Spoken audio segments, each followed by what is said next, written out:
बिस्मिल्लाहिर्रहमानिर्रहीम। अस्सलाम वालेकुम। आप देख रहे हैं हालात। मैं हूं सईद चौधरी। बलूचिस्तान में दहशतगर्दों के खिलाफ ऑपरेशन शाबान जारी है।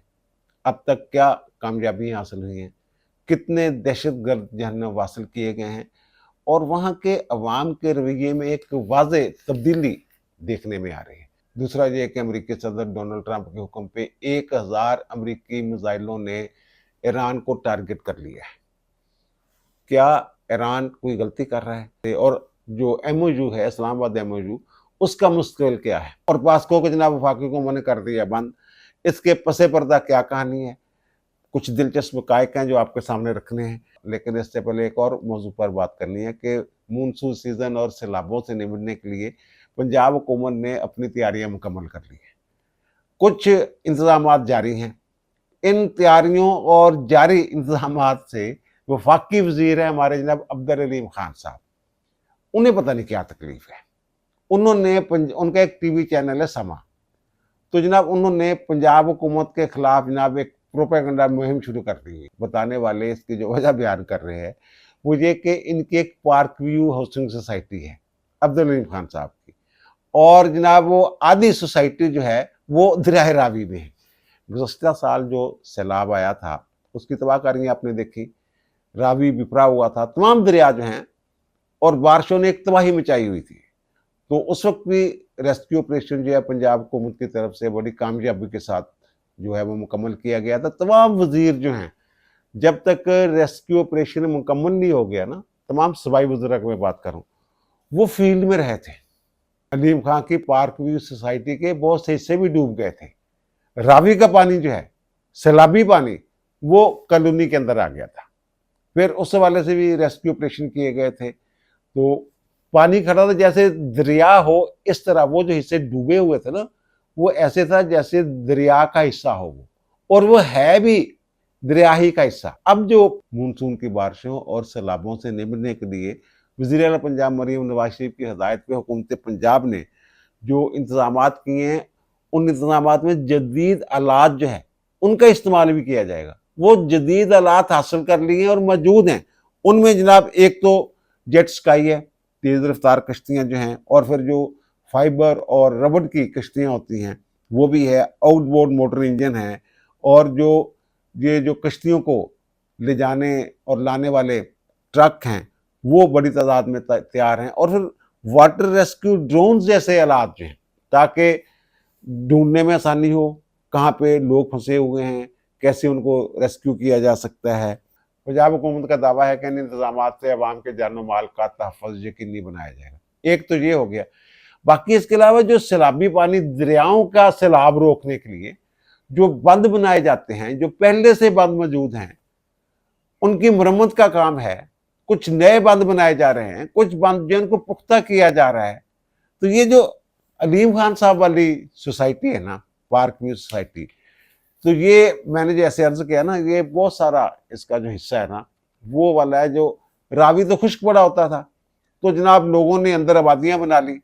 इसी तरह एक हिस्सा जो है ना पार्क व्यू सोसाइटी का, वो रावी के अंदर बना हुआ है, लोगों ने खरीदा हुआ है। अच्छा, अब ये इसके ऊपर मुख्तलिफ किस्म के वो क्या सराइयाँ भी की जा रही हैं, जनाब वो एनओसी कैसे मिल गया, एलडीए ने मंजूरी कैसे दे दी, ये सारी चीज़ें ये भी देखने वाली हैं।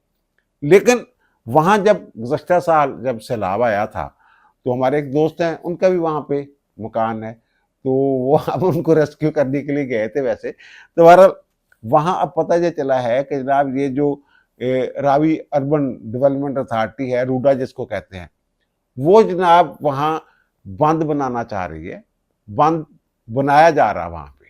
और वो जो है, वो जो सैलाब के अंदर वो जो सैलाबी एरिया है रावी का, वहाँ जो मकानात या जो भी इमारतें वगैरह बनी हुई थी, जो कंस्ट्रक्शन हो चुकी हुई है, तो उसको डिमॉलिश करने की कार्रवाई कर रही है। अब उधर अगर बंद बनता है तो इनकी जो सोसाइटी है वो महफूज हो जाएगी, लेकिन इनकी सोसाइटी के वो 110 के करीब मकानात हैं और 200 प्लाट जो हैं वो उस जगह पे हैं, यानी वो बंद की राह में रुकावट बने हुए हैं।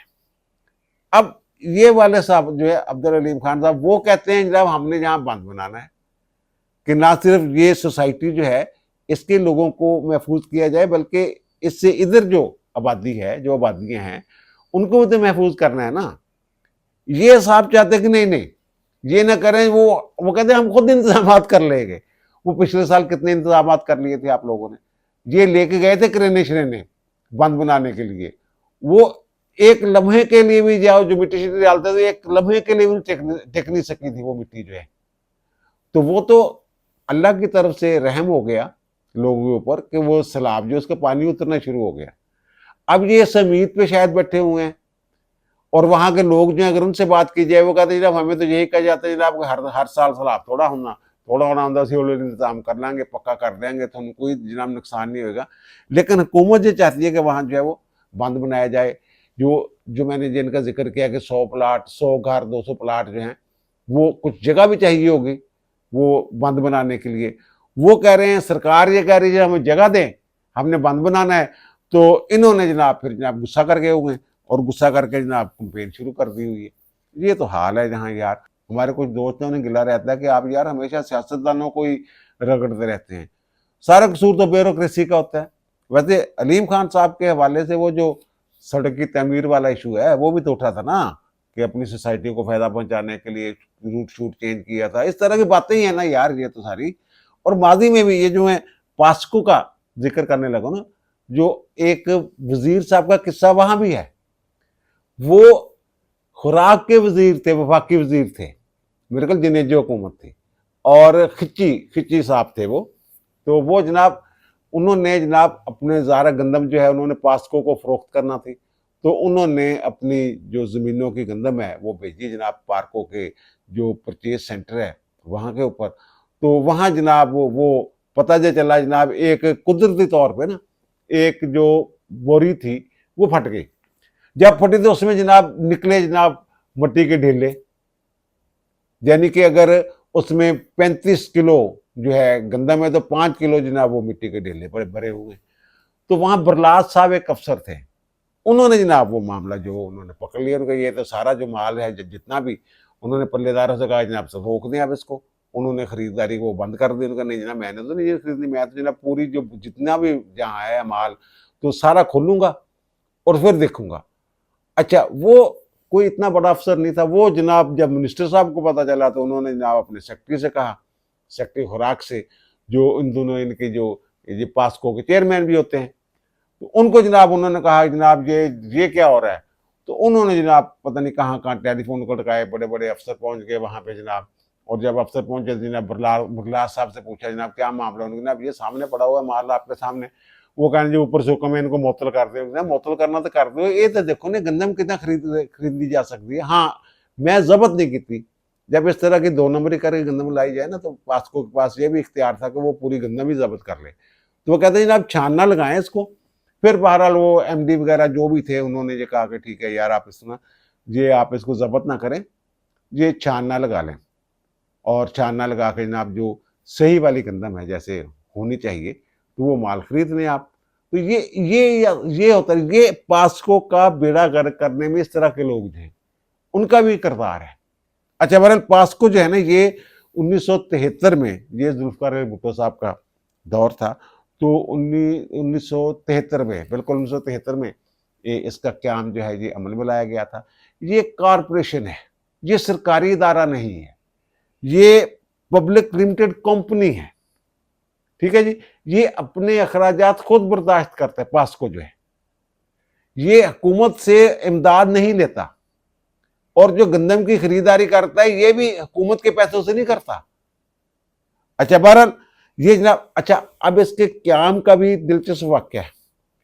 जो आपको पता है जब पीपल्स पार्टी का दौर आता है तो जनाब ये लोगों को इनकी ख्वाहिश होती है पीपल्स पार्टी की कि लोगों को ज्यादा से ज्यादा नौकरियां मिलें। और इस ख्वाहिश की तकमील में बाज़ औक़ात जनाब बहुत सारे महकमे जो हैं वो ओवर क्राउडेड हो जाते हैं, जरूरत से ज्यादा मुलाजमिन भर्ती कर लिए जाते हैं। और कहा जाता है रेलवे का जो बेड़ा गर्क हुआ है ये ओवर क्राउडिंग की वजह से हुआ है कि जरूरत से ज्यादा लोग जो वहां भर्ती कर लिए गए, उनकी तनख्वाहें देना एक अजाब बन गया। सफेद हाथी, फिर स्टील मिल का जो किस्सा है, फिर पीआईए का जो किस्सा है, ये सारी पीआईए में तो और भी बहुत सारे अंदासर शामिल थे ना इसमें। उसमें तो जनाब वो जो, अच्छा पहली दफा घाटा पीए ने कब शो किया है? जब शाहद अब्बासी साहब उसके वो बने थे चेयरमैन, उस वक्त देख ले, उस वक्त ऑर्डर करवाया उन्होंने, जनाब ये तो घाटे में जा रही है। उससे पहले घाटे का जिक्र ही कहीं नहीं था कि ये घाटे में जा रही है, ये नहीं जा रही। उस वक्त तो ऑर्डर होता ही होगा ना। तो बहरहाल ये ना, अब मैं अर्ज कर रहा हूँ, उस वक्त जो थे ना सेक्रेटरी फूड, वो के बंदे का पुत्र था। अब उनके महकमे में भी ज़ाहिर है धड़ाधड़ भर्तियां हो रही थी, तो उन्होंने यार देखा जनाब ये तो मामला जो गड़बड़ हो जाएगा, इतने बंदों की हमें जरूरत नहीं, जितने जनाब ऊपर से हुक्म आता है जनाब इतने बंदे भर्ती कर लो। बेशक वो दरअसल हारम पंजम 6, 11, 12 स्केल के लोग जो थे वही थे, अफसरान का तरीक़ाकार तो और था, लेकिन वो वहां जो भर्ती हो रहे थे जनाब धड़ाधड़, तो उन्होंने कहा जनाब ये, उन्होंने हाथ काटे और कहा नहीं मेरे महकमे जो बंदे नहीं भर्ती होने।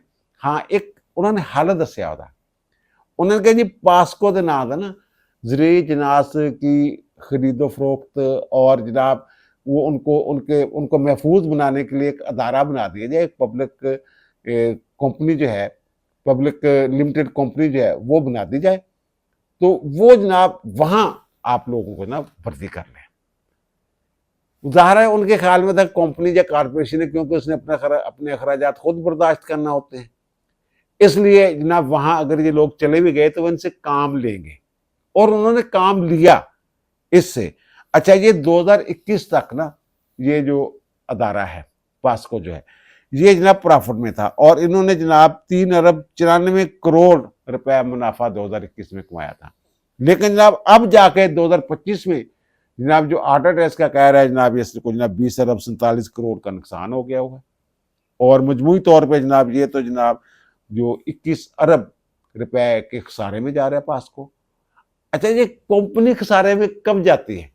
जब उसकी जो सलाहियतें हैं उसके मुताबिक काम नहीं लिया जा रहा होता है, वहां से कैपेसिटी के मुताबिक काम ना लिया जाए। कोई भी आप कोई कारखाना लगा लें, अगर कैपेसिटी के मुताबिक आप पैदावार नहीं दे रहे तो अखराजात आपके उतने ही हैं, तो फिर आपने घाटे में जाना है। इससे पास्को से काम ही नहीं लिया जा रहा था। वो कहते हैं जनाब आप इसको बंद कर देना, नवंबर 2026 में जनाब इसको जनाब वो कहते हैं ताले लग जाएंगे, और लोगों जो वहां के जो वाजबात वगैरह है आवाम के, उसके लिए कुछ इन्होंने 4 अरब समथिंग करोड़ रुपए जो है वो रखे जनाब, वाजबात वूजबात दें और जनाब इससे जान छड़ाएं।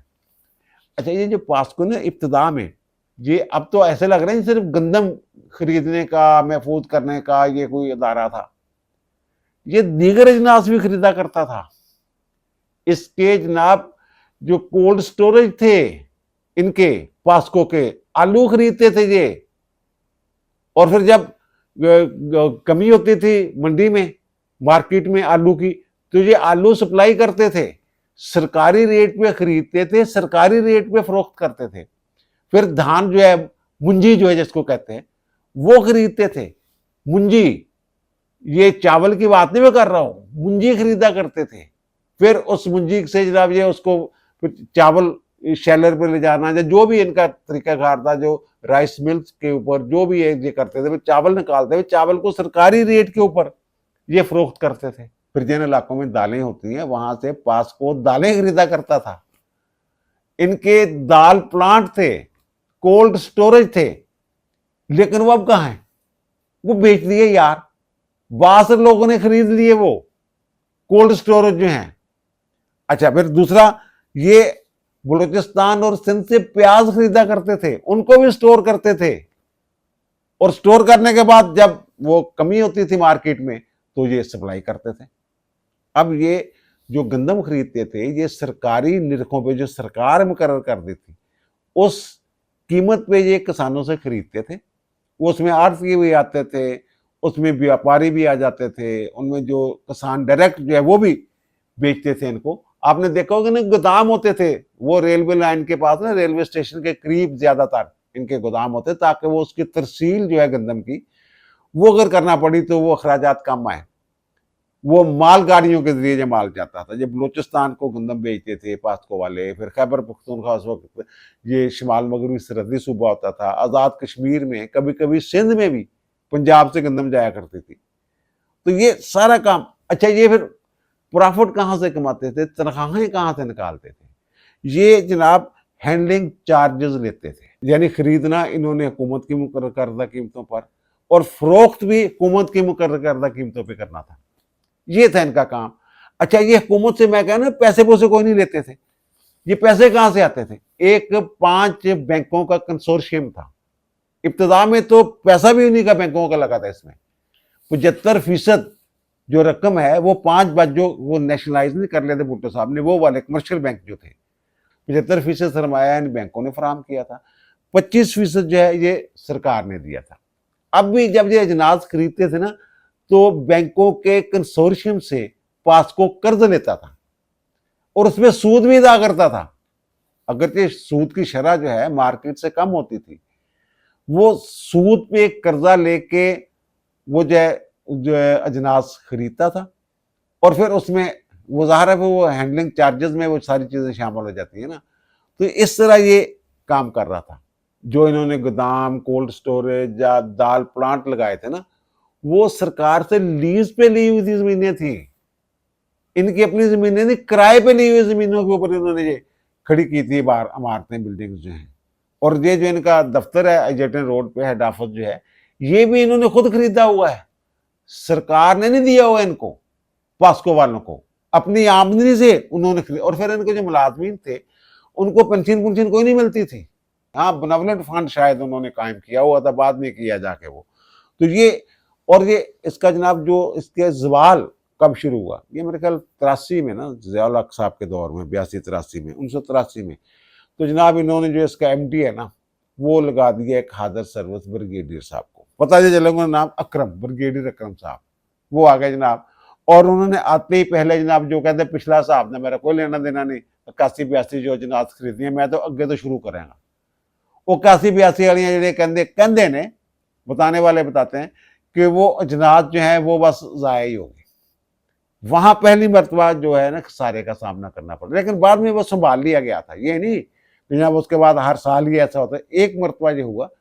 उसके बाद ये 2021 तक अब हुआ ये कि जनाब इनके वो जो काम थे, जो जनाज खरीदते थे, वो कम करना चाहिए। छोड़ो यार, प्याज तो को खरीद दो, आलोन छोड़ो यार, प्राइवेट लोग जो उन्होंने अपने कोल्ड स्टोरेज बना लेने, छोड़ो तुम कल ही इन्हें चक्कर च पैंदे, दालों में छोड़ो यार, दालां आपे बिकदियां रहनगियां, दालां बाहरों मंगा लेंगे, छोड़ो पर। ये सारा काम किया उन्होंने।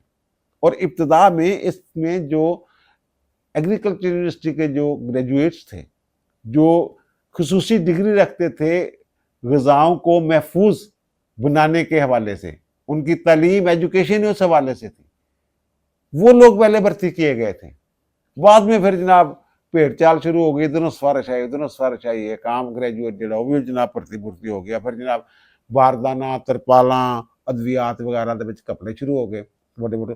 लेकिन ये खसारे में फिर भी नहीं था। जिस पैटर्न पे ये अदारा जो है कायम किया गया ना, जिस मकासद के लिए, अगर उनके ऊपर रहते, वो एक साहब बता रहे थे जनाब ऑस्ट्रेलिया से टीमें आई थी यहाँ पे, यानी कि वो कहते हैं कि जनाब दुनिया का जो बेहतरीन सिस्टम है ना ग्रेन हैंडलिंग के, उनमें पास्को का नाम था। ऑस्ट्रेलिया की टीमें यहाँ स्टडी के लिए आई थी कि जनाब ये कैसे करते हैं आप, हमारे तो वहां से आए हो जाती, आप गंदम कैसे बचा लेते हैं, ये चावल कैसे बचा लेते हैं, ये दीगर फसलें कैसे बचा लेते हैं। उस अदारे के साथ अब ये हुआ है, काम उनको बंद कर दिया देना। और जनाब फिर ये हुआ यार, जो तो कम ही नहीं उन्होंने करन देता, उन्होंने गंदम खरीदने नहीं दे रहे, जिनसा खरीदने नहीं दे रहे, उन्होंने बैंक करते नहीं दे रहे, उन्होंने तुझे कोई हेल्प नहीं कर रहे उन्होंने, तो फिर उन्होंने कम के हत्थ धर के बैठे ने उन्होंने, फिर तुझे कहने घाटा पै गया जनाब। वो 2021 जरा प्रॉफिट से हूँ वो घाटे चले गए जनाब, तो अल्लाह अल्लाह से खैर सल्ला। और दूसरा सर बलोचिस्तान में जो मैं अर्ज कर रहा हूँ कि बलोचिस्तान में पहले भी मैंने अपने ब्लॉग में कहा था कि अपेक्स कमेटी के इजलास में बड़े सख्त फैसले हुए हैं। तो ये अब वो कहते हैं मजाकरात, तो वो भी जो जिसने बंदूक ही ठाली तो उसके साथ क्या मजाकरात करने हैं, बाजी में मजाकरात करके देखे हैं ना कि ये एक मसाले मौजूद हैं, लेकिन वो सूरत संभल नहीं सकी वहाँ पे। तो अपेक्स कमेटी के इजलास में जो फैसला किया गया जनाब, ये ज़मीन से और फ़ज़ा से हर तरफ से इनके ऊपर हमले करने हैं और इनको छोड़ना नहीं है। तो अब वो जनाब ऑपरेशन जो है, ये पाकिस्तान की फ़ौज जो है वो भी उसमें है, FC भी है, पुलिस भी है, ये मुश्तरका ऑपरेशन जो है ये जारी है वहाँ पे। बलूचिस्तान के अंदर। वहाँ हेलीकॉप्टर्स भी इस्तेमाल किए जा रहे हैं, वहाँ ड्रोन्स भी इस्तेमाल किए जा रहे हैं, और जहाँ मार्टर गन्नों की ज़रूरत है वहाँ मार्टर गन्ने भी इस्तेमाल की जा रही। ये मैं बताऊँ आपको, ये नहीं है कि जनाब। और दूसरा कि अब जो सिस्टम है वहाँ जासूसी का, आप कह लें आप, या निगरानी का, वो ड्रोन्स वगैरह के जरिए जो होता है वो बढ़ा दिया गया है। अब वो बड़ी जल्दी आप कह लें खबर पहुंच जाती है, और जब खबर पहुंचने के बाद ये फौरी कार्रवाई की पोजीशन में है, हंगामी बुनियादों के ऊपर जनाब, जो कह रहे हैं जंगी बुनियादों के ऊपर इजहार होना है यार, सारा काम जो होना है, तो वो जनाब काम जारी है। तो अब तक जनाब ये 5 जुलाई से लेके अब तक जो है 102 खारजी जो हैं वो कह रहे हैं कि जनाब जहन्नम वासिल हो चुके हैं, और उसकी फुटेज भी मौजूद है। वो फुटेज हम जो पॉलिसी है उनकी उसके मुताबिक आपको दिखा नहीं सकते यूट्यूब की, लेकिन हमारे पास फुटेज जो है वो मौजूद है। इसमें BLA के लोग भी हैं, और एक जगह पे इन्होंने ना वो नाका शाका लगाने की कोशिश BLA वाले करते हैं ना, वो नाका शाका लगाने की कोशिश की, तो वहाँ जनाब फोर्सेस जो हैं वो फौरी तौर पर उन्होंने पहुँच गई। ये कलात के करीब वहाँ फोर्सेस की कार्रवाई के नतीजे में 2 जो BLA के दहशतगर्द हैं वो जनाब वो ऊपर पहुँचा दिए गए हैं। तो अब तक की जो इतलात हैं इस ऑपरेशन की, ये अपेक्स कमेटी के इजलास के बाद जो ऑपरेशन हो रहा है जिसमें फौज भी हिस्सा ले रही है, तो इधर से किसी शहादत की इतला नहीं है। और दूसरा ये कि वहाँ के अवाम का जो रवैया बदला हुआ नजर आ रहा है। वो एक साहब वहाँ हमारे गए हुए हैं, दोस्त जो हैं वहाँ कोयटा में कॉन्फ्रेंस में शिरकत करी, वो बता रहे थे जनाब लोगों का रवैया जिस ऑपरेशन के बाद ना, कामयाबियों के बाद, वो कहते हैं कि जो लोग खामोश रहते थे पाकिस्तान के हवाले से या पाकिस्तान की फौज के हवाले से बात करते हुए, कि हिमायत में बात करते हुए, वो कहते हैं अब खुल के बात करना शुरू हो गए। और ऐसे लोग भी मौजूद हैं जो ये पहले खामोश रहते थे उनके खौफ से, BLA वगैरह खौफ से, अब ऐसे लोग भी मौजूद है। सारे हुब्बुल वतनी जो है उनके अंदर, या मुहब्बे वतन जो बलोच हैं उनकी ज़ात बहुत ज़्यादा है। वो अगर खामोशी है किसी जगह पे, वो तो उनके खौफ की वजह से कि ये रियासत शायद हमारा तहफ़्फ़ुज़ ना कर पा रही हो। अब वो कह रहे हैं कि ये तासर जो ये बदल रहा है, वो समझ रहे हैं कि रियासत हमारे तहफ़्फ़ुज़ में भरपूर अंदाज में आ गई हुई है। तो अब वो जो उनकी नकलो हरकत है, उनकी मूवमेंट है दहशतगर्दों की, उससे भी आगाह कर रहे हैं। ज़ाहिर है वहाँ कोई नेटवर्क है ना, उनको आगाह कर रहे हैं। और 1-2 मौक़े ऐसे भी हुए हैं, बल्कि ये जो मांगी डैम वाला वाक़या, वहाँ आम शहरी भी पहुंचे थे, आम शहरी भी असला लेके पहुंचे थे इनके साथ लड़ने के लिए, दहशतगर्दों के साथ लड़ने के लिए।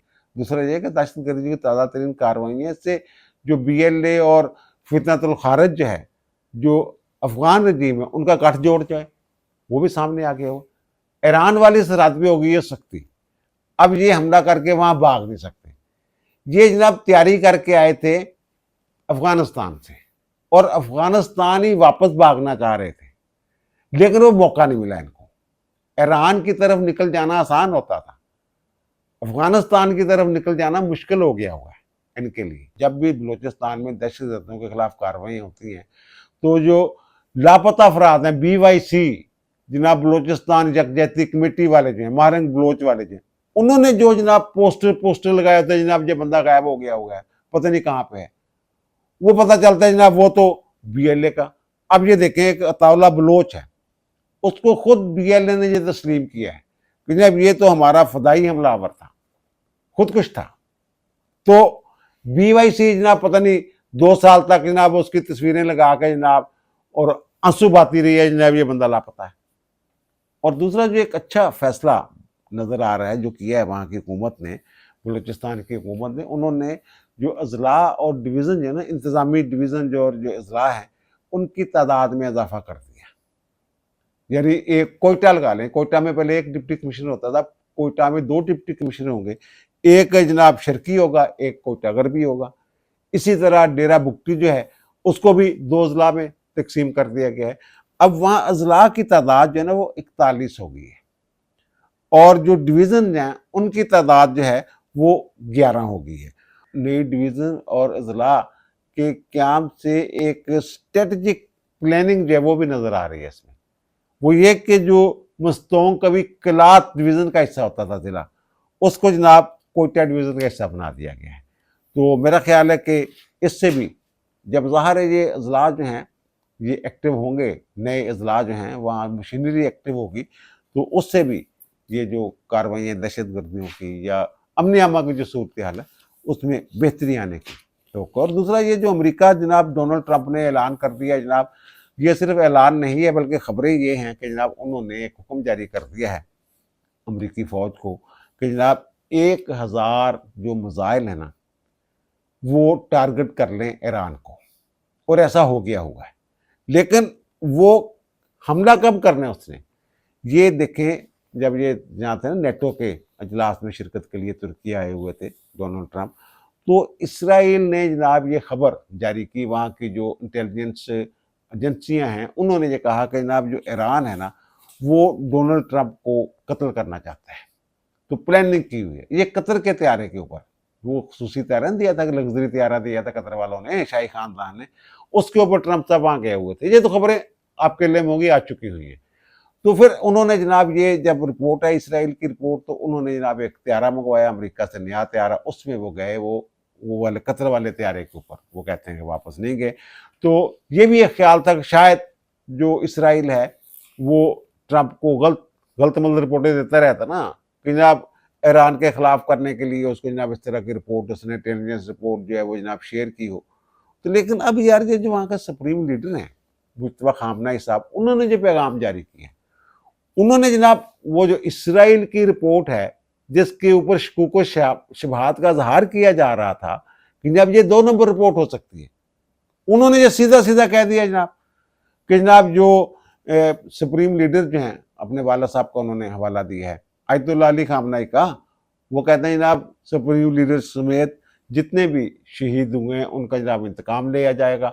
अवाम ने कह दिया जनाब इंतकाम लें, खून का बदला लिया जाएगा, और जो भी इन शहादतों में मुलव्वस है, पीछे जिन लोगों का हाथ है, वो कहते हैं जनाब उन अफराद की निशानदेही हमने कर ली है, लिस्टें तैयार हैं, तो ये कोई भी तबई मौत नहीं मरेगा। यानी वही बात ना जो इसराइल कह रहा है कि जब वो कत्ल करना चाहता है, तो यही बात अगर गैर तबई मौत क्या होती है, वो कहते हैं जनाब ये क़यामत तक जनाब सुकून से नहीं रहेंगे। तो ट्रंप साहब ने ये कहा कि जनाब मुझे ये पता है कि जनाब ये मेरे खिलाफ उन्होंने साजिश की हुई है और मुझे धमकियाँ दी जा रही हैं, और उस धमकी पे वो अमल भी करना चाह रहे हैं। वो कह रहे हैं जनाब अगर उस पर अमल किया गया या कोशिश भी की गई तो वो कहते हैं कि ईरान को मैं तबाह कर दूंगा, और उन्होंने कहा जनाब मैंने हुक्म जारी कर दिया है कि जनाब अगर मेरे ऊपर हमला होता है, मैं जिंदा रहूं या मारा जाऊं, हमला अगर मेरे ऊपर होता है तो वो कहते हैं कि जनाब 1000 मिसाइल जो है वो मैंने कह दिया है कि जनाब वो ईरान को टारगेट करें, और फौरी तौर पे वो जनाब वो अटैक होगा, जवाबी अटैक होगा ईरान के ऊपर। वो कहते हैं कि 1 साल तक, जो 1 साल से ज़्यादा भी हो सकता है, ये अटैक जो है जारी रहेगा। और वैसे भी उनके जो 2 जंगी बहरी बेड़े हैं वो ईरान के ज़रा करीब पहुंच गए हुए हैं वहाँ पे। लेकिन इसके साथ ही डोनाल्ड ट्रंप जो है वो जो कह रहा है कि जनाब वहाँ के जो अमरीकी काम है कह रहे हैं जब ईरान ने कहा है हमें हमारे साथ राब्ता शाब्ता की है साजिशों के ज़रिए, उन्होंने कहा जनाब वो बहुत बड़ी गलती हुई जो हमने आपने हुर्मुज़ में 3 जहाज़ों को जनाब निशाना बनाया, तो जनाब वो हम तो मुज़ाकरात करना चाहते हैं। लेकिन ईरान के जो तर्जमान हैं अमूर ख़ारजा, उन्होंने कहा हमने कोई तल्ला चिल्ला नहीं किया। बहरहाल ये है कि अब जनाब ये इनके दरमियान मुज़ाकरात जो हैं वो अमान में पहुँच गए उन्हें अराक़ची साहब और वफद लेके, तो वहाँ वो अमान के साथ आपने हुर्मुज़ के हवाले से बातचीत होनी है। लेकिन वो ट्रंप साहब कह रहे हैं कि मैंने अपनी मुज़ाकराती टीम को जो कह दिया कि मुज़ाकरात जारी रखें। आज अमान में मुज़ाकरात हो रहे हैं, तो खबरें कुछ इस किस्म की हैं कि जनाब जो अमरीकी वफद है वो बराह रास्त मुज़ाकरात नहीं करेगा, बल्कि बिलवास्ता मुज़ाकरात जो हैं वो होंगे। इसका मतलब ये भी लिया जा सकता है कि अमरीकी वफद अमान में नहीं आएगा, बल्कि साजिशों के ज़रिए वहाँ ईरान की टीम के साथ मुज़ाकरात होंगे। लेकिन बहरहाल आज मुज़ाकरात जो हैं 11 जुलाई को ये मुज़ाकरात जो है अमान में, ये एक मरहला जो है इसका ये वहाँ ये पूरा होगा। अब दीजिए मुझे इजाज़त, इंशाअल्लाह मुलाकात होगी नए व्लॉग के साथ। अल्लाह ताला आप पर, मुझ पर, हम सब पर मेहरबान रहे। अल्लाह हाफ़िज़।